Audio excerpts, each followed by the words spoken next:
Hi, hello, welcome to UPSC Unfiltered by IAS Factor, and I am Arjun R Shankar.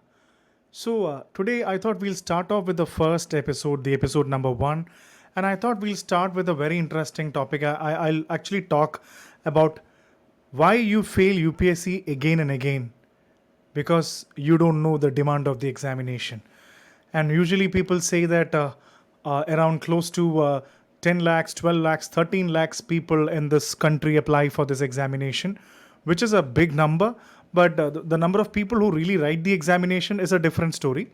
And also, when you see the number of serious aspirants who are writing the examination is very low. And say, imagine there are around the real competition happens between, say, 1 lakh people who really study well, I'm putting in inverted quotes, who really study well in the way according to the demand of the examination. That is around 1 lakh people, and out of that, say around 12,000 to 14,000 people clear the prelims and they write the mains examination. But the real question, how much money, how much time, how much human effort goes in for a UPSC preparation? I can relate it from my own experiences. When I was years back, when I was an aspirant, I can really understand the pain that is going behind that. But ultimately, all the aspirants who prepare, they're highly ambitious people. They do the right things, but they get the right books, they put the right efforts, but still they don't clear the examination only because they don't know the demand of the examination. That is the saddest part. And number one, I would love to add a great point to this, because if you run behind the content, UPSC definitely has a lot of syllabus to complete. But if you run behind the content of the examination without giving equal importance to the skills like logical reasoning, whether it is a CSAT or whether solving MCQs or even writing answers, then my larger question to all the aspirants is, without knowing all this, what is the purpose of your content? That is the reason why I said this exam has got a demand. The prelims examination, when you analyze the previous year question papers, when you really go through the questions, see the trends of the examination, you will find out that there is a trend, there is a demand, there is a way of learning. That is the importance of PYQs.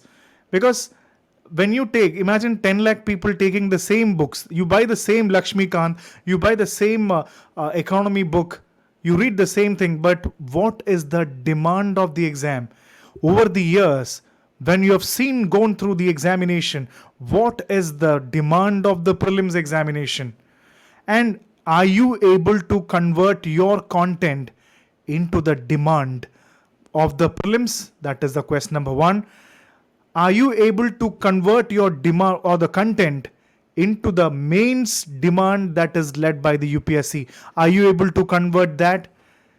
These key questions still remain unanswered. Every time people run around saying that I want to complete the syllabus, I want to read that, I want to read this, but always understand that I don't think you can really complete everything that is given under UPSC syllabus. And I'm sure about that, because I'm sure even if you complete all the subjects, and I'm sure you will not be able to complete your current affairs, because nobody can complete current affairs, because you don't know what is happening around the world, because there is a limit to which you can know things.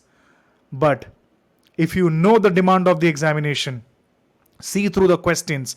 How many aspirants listening to this podcast have really gone through the last 15 years of mains question, and you have at least read all those questions? Ask it to yourself. How many of you have read all the prelims question paper, at least 10, 14 years question papers, at least from 2011?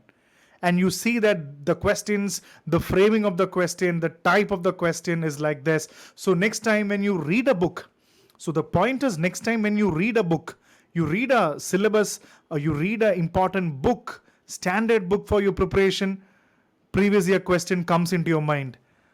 Without knowing the demand, you're simply studying, you're simply wasting your time. That means at the end of the day, you know what happens when you fail multiple UPSC attempts? You'll become a very, very intelligent person. You'll become a very intelligent person, but you'll not clear this examination. And you take 4 attempts, 5 attempts, every time you simply work on the content, the books, but know the demand of the examination. Mains has got a demand. There is a way of writing. There is a way of approaching. Do you really know that? And attempting prelims questions, do you really practice MCQs? How many questions do you practice in a week? How many questions do you practice in a month? Apart from simply taking test series, waiting for that, how many questions do you practice? So, there is a demand of the examination. And always remember, UPSC, you know what I always say, it is like a radio. It's like an FM radio. Imagine that there is a frequency of 90.3. If you do not tune yourself to that frequency, there is only distortions happening. You will not be able to listen to the radio. That is how the radio works, right? If you do not tune the right frequency, how will you listen to the radio? Exactly. UPSC has got a frequency. Only if you connect yourself to that frequency, no matter, maybe you might be a gold medalist from a university, or you might be an aspirant who have got different back papers in your back degree, nothing matters here. What matters here is how you are able to connect with the syllabus, with the demand of the examination. If you work on it, you will clear the examination, or else you will fail multiple attempts in this examination.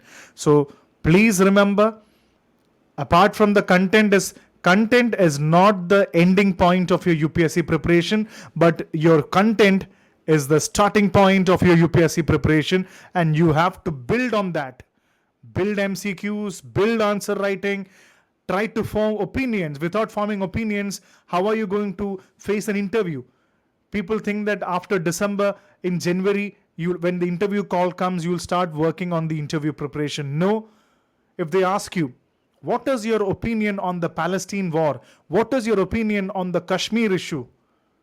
They have not asked you to explain it. You need to have an opinion. So, content is not the starting ending point. It is the starting point. So, know the demand of the examination. Definitely, if you know the demand of the examination of all the three parts, then I am really sure you can definitely clear this examination. At the end of the day, it is a very simple examination which can be cracked with logic, patience. Patience is a key word, but unfortunately we, the people, the aspirants, the teacher community, the academies all over, complicate it. Think simple, read simple, do the things simple, be happy, enjoy the preparation, know the demand of the examination, you will definitely clear it. Thank you. Keep listening to UPSC Unfiltered. I'll come up with episode 2 very soon.